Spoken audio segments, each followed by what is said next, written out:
시청자 여러분 안녕하십니까. 3월 14일 JTBC 아침엔을 시작합니다. 먼저 오늘 아침 주요 뉴스입니다. 민주당의 막바지 공천에서 친문 핵심으로 꼽히는 전해철 의원이 탈락하고 이재명 대표와 측근들을 변호했던 대장동 변호사들이 추가로 공천장을 따냈습니다. 민주당은 공천이 확정된 정봉주 후보의 과거 막말 논란에 대해 윤리감찰에 착수했습니다. 전국 19개 의대 교수들이 내일 집단 사직 여부를 결정합니다. 한림대는 수업 참여를 거부한 의대생 80여 명에게 유급을 통보했습니다. 경남 통영 욕지도 해상에서 11명이 탄 어선이 침몰했습니다. 지금까지 10명이 구조됐고 해경은 나머지 1명을 찾고 있습니다. 미국 하원이 동영상 플랫폼 틱톡을 퇴출시키는 법안을 압도적으로 통과시켰습니다. 틱톡은 로비에만 110억 원을 썼는데 법은 상원 통과만을 남겨뒀습니다. 더불어민주당은 공천 막바지까지 이른바 비명 행사가 이어졌습니다. 친문 전해철, 신동근 의원은 모두 친명계 원외 인사에게 패했습니다. 이재명 대표와 측근들을 변호한 대장동 변호사들은 추가로 경선에서 승리해 총 5명이 본선에 올랐습니다. 비례위성정당의 후보를 두고도 여전히 시끄러운데요. 국민후보 4명 중 2명이 사퇴했는데 여기에 임태훈 전 군인권센터 소장이 공천에서 배제됐습니다. 박유미 기자입니다. 경기 안산시 갑 양문석 후보가 1등입니다. 친문 핵심 3선 전해철 의원이 친명계 원외 인사 양문석 전 방송통신위원에게 패했습니다. 전 의원은 득표의 20%가 깎이는 불이익을 안고 경선을 치렀습니다. 양 전 위원은 지난해 전 의원 등 비명계를 향해 수박이라는 비하 발언으로 징계를 받은 대표적인 친명계 인사입니다. 인천 서구병에서는 비명계 재선 신동근 의원이 신인청년 가산점을 받은 모경종 전 대표실 차장에게 패했습니다. 서울 노원갑에서는 친명계 사선 우원식 의원이 비명계 재선 고용진 의원을 눌렀습니다.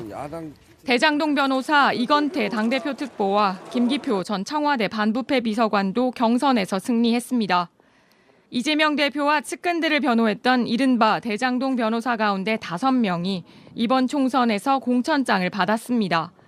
정치 원로들도 본선행 티켓을 따냈습니다. 전남 해남 완도 진도의 박지원 전 국정원장이, 전북 전주병에는 정동영 상임고문이 각각 5선에 도전합니다. 민주당이 주도하는 비례위성정당의 야권연합은 위기를 맞고 있습니다. 시민사회목 후보 임태훈 전 군인권센터 소장은 당으로부터 컷오프 통보를 받았다며 사유는 병역 기피라고 알렸습니다. 이의 신청을 했지만 기각됐다고도 전했습니다. 임 전 소장은 양심적 병역 거부를 주장하다 징역 1년 6개월을 선고받고 수감된 적이 있습니다. 앞서 시민사회목 후보 4명 중 여성 후보 2명이 반미 활동과 진보당 색채로 논란이 일자 후보 등록을 포기했는데 최대 주주격인 민주당이 사실상 후보 4명 중 3명을 거부한 셈입니다. JTBC 박유미입니다. 여야의 공천 작업이 마무리되면서 본선에 뛸 지역구 선수들의 최종 명단이 거의 채워졌습니다. 그런데 각 당 후보들의 과거 발언이 논란이 되면서 선거의 악재가 될라 당 지도부의 근심도 깊어지고 있습니다. 비명계 박용진 의원을 꺾은 정봉주 전 의원에 대해 민주당은 윤리 감찰에 착수했습니다. 국민의힘은 일제강점기에 더 살기 좋았을지 모른다는 조수연 후보의 발언이 문매를 맞고 있습니다. 계속해서 박유미 기자입니다. DMZ는 멋진 거 있잖아요. DMZ. 발목질에. DMZ에 들어가고 경품을 내는 거예요. 발목질에 밟는 사람들한테 목발 하나씩 주는 거예요. 지난 2015년 경기도 파주에서 우리 군 장병이 크게 다친 목함지뢰 폭발 사건을 희화화한 거란 비판이 나왔습니다. 서울 강북을 경선에서 정봉주 후보의 공천이 확정되면서 다시 주목을 받은 겁니다. 박용진 의원은 경선 결과를 받아들일 수 없다며 재심을 신청한 상태입니다. 정 전 의원은 과거 당사자에게 사과하고 관련 영상 등을 즉시 삭제한 바 있다며 제 발언에 대해 정중히 사과드린다고 자세를 낮췄습니다. 이재명 대표는 말과 행동에 신중을 기해달라고 주문했습니다. 이를 지키지 않는다면 공천 취소 등 긴급 징계까지 하겠다는 공문도 내려보냈습니다. 대표 직속기구인 당윤리감찰단은 정 전 의원에 대한 감찰에 나섰습니다. 국민의힘에선 대전 서구갑 조수연 후보의 과거 발언이 논란이 되고 있습니다. 조 후보는 2017년 소셜미디어에 친일파가 없었으면 대한제국이 망하지 않았겠냐며 조선은 오래전부터 국가의 기능이 마비된 식물나라였다고 적었습니다. 그러면서 봉건적 조선 지배를 받는 것보다는 일제강점기에 더 살기 좋았을지 모른다고 했습니다. 논란이 커지자 조 후보는 반일 감정을 자극해 정치적 이득을 보려는 문재인 정부와 좌파 지식인들을 비판하는 과정에서 과도한 표현이 있었음을 인정한다며 사과했습니다. 국민의힘 공관위 측은 조 후보의 발언과 소명한 내용을 들여다보겠다고 했습니다. 하루 전 국민의힘 공관위는 5.18 북한군 개입설을 거론한 도태우 변호사의 공천을 유지하기로 결정해 논란이 이어지고 있습니다. 5.18 단체들은 오늘도 도 변호사의 사무실 앞에서 후보직 사퇴를 촉구할 예정입니다. 한동훈 비대위원장은 내일 광주 방문을 앞두고 있습니다. JTBC 박유미입니다. 전국 19개 의과대학 교수들의 집단 사직 결정이 하루 앞으로 다가왔습니다. 수업을 거부한 한림대 의대생 80여 명은 유급을 통보받았습니다. 길어지는 의료 공백에 환자들의 피해만 커질 뿐입니다. 임예은 기자입니다. 전국 19개 의과대학 교수들이 오늘 저녁 온라인 회의를 열고 의대생의 집단 휴학과 전공의 미복귀 사태에 대해 논의합니다. 교수들은 내일 저녁 7시에 다시 모일 예정인데 이날 사직 여부를 결정합니다. 이미 서울대, 울산대 교수들이 집단 사직을 결정한 만큼 다른 대학들도 이에 영향을 받을 전망입니다. 명분 없는 집단 행동에 동참하는 대신 제자들이 환자 곁으로 돌아오도록 적극 설득해 주십시오. 한림대학교는 의대생 80여 명에게 유급을 통보했습니다. 학생들이 공식 휴학 승인이 나지 않은 상황에서 수업 참여를 거부해왔기 때문입니다. 1월 17일 날 그 수업 시작한 그 해부학 수업에 교수님 이름으로 통지 문자가 나간 것 같습니다. 식상 유급은 맞는데 학사 일정 조정이나 수업 보강 통해서 학생들 피해를 최소화하기 위해서 지금 이제 대책 강구하고 노력하고 있는 중이고. 전국 40개 의과대학 학생들의 집단 행동 규모는 점점 커지고 있습니다. 교육부는 지난 12일 기준 학칙상 유효한 휴학계는 모두 5천여 건이라고 밝혔습니다. 수업 참여 거부가 한 달여 이어지면서 집단 유급도 가능성이 높아졌습니다. 이런 가운데 서울시 의사회는 오늘 저녁 7시 용산 대통령 집무실 앞 걸기대회를 예고했습니다. 나날이 거세지는 정부와 의사들의 강대강 대치. 그러나 누구도 환자들의 피해를 최소화할 대안은 내놓고 있지 않습니다. JTBC 임예은입니다. 오늘 새벽 4시 15분쯤 경상남도 통영시 욕지도 인근 해상에서 선원 11명을 태운 135톤급 어선이 침몰했습니다. 해경이 선원들을 구조 중인데 현재까지 10명을 구조했고 나머지 1명은 수색 중입니다. 해경은 구조된 10명 중 3명도 의식이 없어 헬기를 이용해 병원으로 옮겼다고 밝혔습니다. 욕지도 인근 해상에선 지난 9일에도 어선이 전복됐습니다. 이 사고로 4명이 숨지고 5명은 아직도 실종 상태입니다. 어제 저녁 8시 30분쯤 경남 사천의 한 야적장에선 불이 났습니다. 인근 주민의 신고로 출동한 소방은 30분 만에 불을 껐습니다. 다행히 다친 사람은 없지만 야적장에 있던 그물 2개가 모두 불탔습니다. 어젯밤 11시쯤 강원도 춘천의 한 고물상에서도 불이 났습니다. 이 불로 고물상 주인 40대 남성 A씨가 다리에 화상을 입었습니다. 불은 소방서 주산 1,000만 원의 재산 피해를 내고 50분 만에 꺼졌습니다. 소방은 정확한 화재 원인을 파악 중입니다. 중국 기업의 동영상 플랫폼 틱톡을 미국에서 퇴출시키는 법안이 하원을 통과했습니다. 상원만 남겨둔 건데 틱톡은 인플루언서를 통해 여론몰이에 나서는 중입니다. 워싱턴 김필규 특파원입니다. 미국에서 틱톡을 퇴출하는 법안에 반대하는 이들이 워싱턴 의회 앞에 모였습니다. 미국 각지에서 틱톡을 활발하게 이용하고 있는 인플루언서들입니다. I'm from Chicago and I'm here because I talk about books on TikTok and I encourage people to read and I want to keep on doing that. 이날 하원에서 틱톡 금지법은 찬성 352, 반대 65의 압도적인 표차로 가결됐습니다. 트럼프 전 대통령이 페이스북에만 좋은 일이라며 법안에 반대 의사를 표했지만 막을 수는 없었습니다. 미 정보기관은 미국 내 틱톡 이용자 1억 7천만 명의 개인정보가 중국 정부로 넘어갈 수 있다고 경고해왔습니다. 틱톡은 그간 CEO까지 나서 인플루언서들과 함께 의회 시위에 나서는 등 법안 저지에 힘을 쏟았습니다. 지난해 틱톡의 모기업 바이트댄스는 의회 로비에만 870만 달러, 우리 돈 110억 원을 쓴 걸로 전해집니다. 바이트댄스는 틱톡 금지법이 표현의 자유를 침해한다고 주장하지만 백악관의 입장은 단호합니다. The ultimate object of the bill is about a question of ownership. Do we want the data from TikTok, children's data, adults' data, to be staying here in America or going to China? That is the fundamental question at issue here. 법안이 최종 통과되면 바이트댄스는 6개월 안에 틱톡을 미국 기업에 팔아야 합니다. 중국 정부 역시 근거 없는 기업 활동 방해라며 거세게 반발하고 있어 틱톡은 미중 갈등의 새로운 도화선이 되고 있습니다. 워싱턴에서 JTBC 김필규입니다. 최상병 사건 수사 외압 의혹의 핵심 이종섭 주 호주 대사가 정식으로 부임했습니다. 교민들은 대사관 앞을 찾아 구속하라고 항의했는데요. 이들은 이 대사와의 면담을 요구했지만 이 대사 거부했습니다. 윤세민아 기자입니다. 호주 수도 캔버라에 위치한 주 호주 대한민국 대사관 앞입니다. 인적이 드문 대사관 주변에 교민들이 삼삼오오 모여듭니다. 주로 시드니에 거주하는 한국 교민들은 아침 일찍 차로 출발해 3시간 반가량 달려왔습니다. 교민들은 이종섭 신임 대사에게 면담을 요청했지만 답은 오지 않았습니다. 대신 대사관 입구에서 이 대사의 부임을 규탄하는 구호를 외쳤습니다. 호주 대사 웬 말이냐? 도주 대사 구속하라! 구속하라! 수사 외압 진상 규명. 최상병 순직 추모라고 적힌 피켓도 손에 들었습니다. 보편적인 양심과 상식과 합리적인 사람이라면은 지금 호주 전 국방부 장관을 이런 식으로 보내는 것은 아닌 것 같아요. 호주 교민들이 자존심 문제인 것 같아요. 좀 상처받은 것 같아요.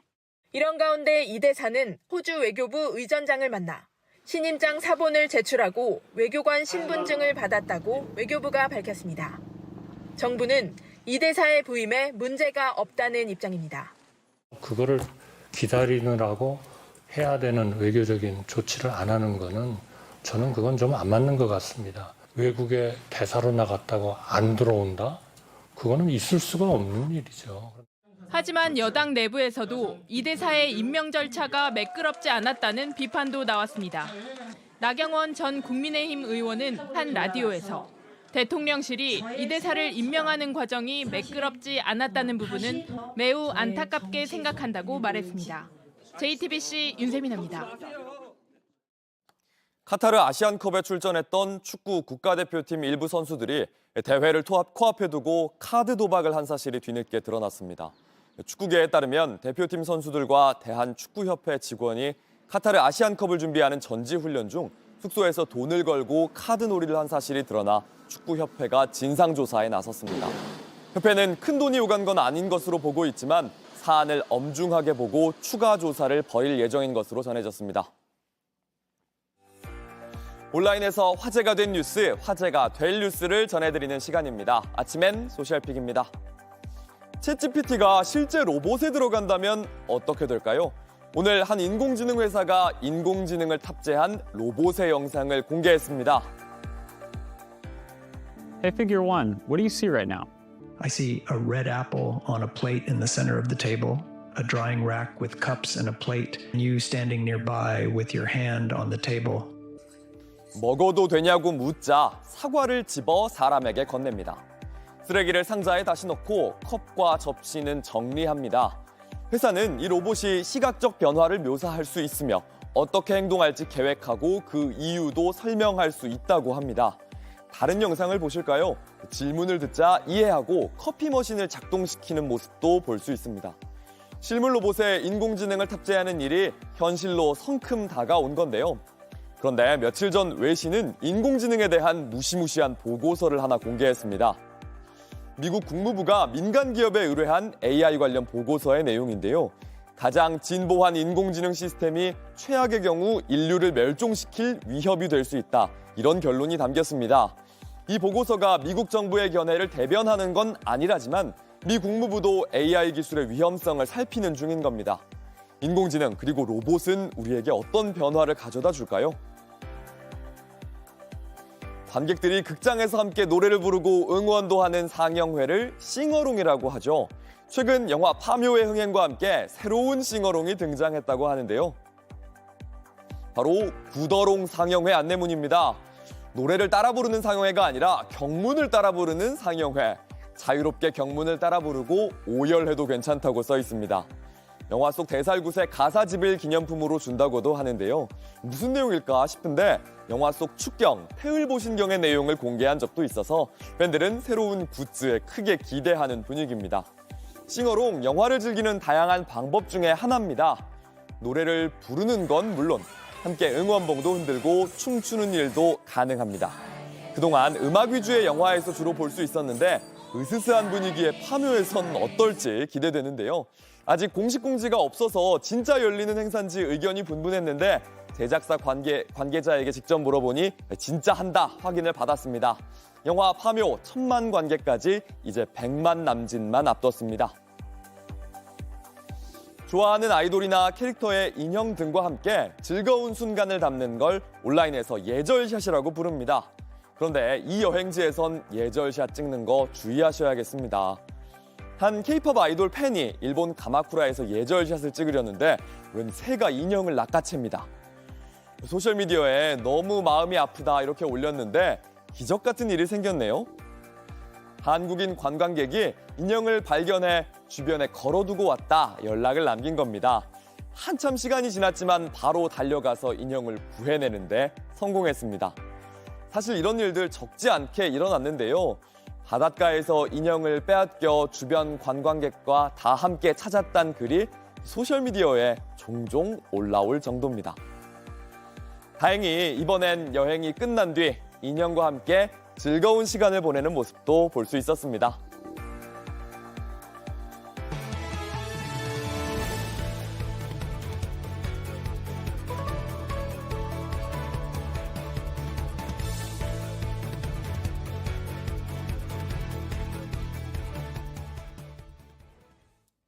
한 시행사가 13년 넘게 방치됐던 아파트를 인수해 분양에 들어갔는데 콘크리트에 문제가 있었습니다. 그런데 이 시행사 재계 순위 30위, SM그룹 회장의 둘째 딸이 대표입니다. 회장 딸의 사업을 위해 SM그룹 계열사들이 계열사 자금을 끌어들여 수백억을 빌려주고 사업비 수십억을 대납한 걸로 확인됐습니다. 박준우 기자입니다. 천안 성정동의 한 아파트 신축 공사 현장입니다. 건설사 부도로 13년 넘게 방치됐던 폐 아파트였습니다. 시행사는 SM그룹의 계열사 태초 ENC가 맡았습니다. 오호연 회장의 둘째 딸인 우지영 씨가 지분 100%를 갖고 있습니다. 자본 잠식 상태인 이 회사가 어떻게 사업을 할 수 있었는지 추적해봤습니다. 우 씨는 사만 기업 주식을 갖고 있었습니다. 2015년 상장 폐지됐던 주식입니다. SM 상선은 지난해 이 주식 등을 담보로 태초 ENC에 288억 원을 빌려줬습니다. 태초 ENC는 이 돈으로 약 228억 원에 또 다른 계열사에서 부지를 사들였습니다. 초기 인허가 비용과 모델하우스 건립비 등 수십억 원은 사만 기업이 대신 냈습니다. 지금 사만 기업이 지금 곧 어디까지 성공할 거냐 이걸 지금 협의하고 있죠. 내부 문건엔 해당 사업과 무관한 계열사 자금을 끌어들인 정황도 나옵니다. 다른 건설 계열사의 신축 아파트 사업 현장에서 5개 광고 비용 등을 부담한다는 계획안입니다. 우 씨는 계열사들을 총괄하는 SM그룹 재무기획본부장이기도 합니다. 자신 개인적인 일을 더 많이 집중하고 있다는 느낌은 들었습니다. ENC라는 회사가 본인 회사니까 본인이 이익을 최대화하는 쪽으로. 실제 경남 기업과 SM 상선이 TV 광고와 경품 등을 위해 4억 원가량의 예산을 마련해두기도 했습니다. 위법 과정인데 이게 왜 그런 논의가 있었는지는 저게 생성된지 모르겠습니다. 저는 그건 확인한 바는 없으니까요. 하지만 일부 비용은 이미 타 계열사가 집행한 것으로 파악됐습니다. 법적으로는 뭐 당연히 업무상 횡령이 되겠죠, 그건요. 집행이 다 되고 안 되고가 중요한 게 아니라 회사의 돈을 갖다가 뭐 아무런 담보도 없이 돌려받을 거라는 뭐 확실한 그 확증도 없이 갖다 줬다는 거잖아요. SM그룹 측은 특혜는 없었다며 계열사 간 정당한 계약을 거쳐 합법적으로 사업을 진행했다고 해명했습니다. JTBC 박준호입니다. 날씨입니다. 오늘은 전국이 대체로 맑은 가운데 낮 최고 기온이 13도에서 18도까지 오르면서 완연한 봄 날씨를 보이겠습니다. 현재 한반도 전역에 대기가 정체된 가운데 수도권을 비롯한 서쪽 지역엔 중국발 미세먼지도 유입되면서 공기 질이 탁하겠습니다. 이런 가운데 동해안 지역은 대기가 건조해지면서 산불 등 화재에 각별한 주의가 필요합니다. JTBC 아침 N을 마칩니다. 내일도 7시 반에 아침을 열겠습니다. 시청해주셔서 감사합니다.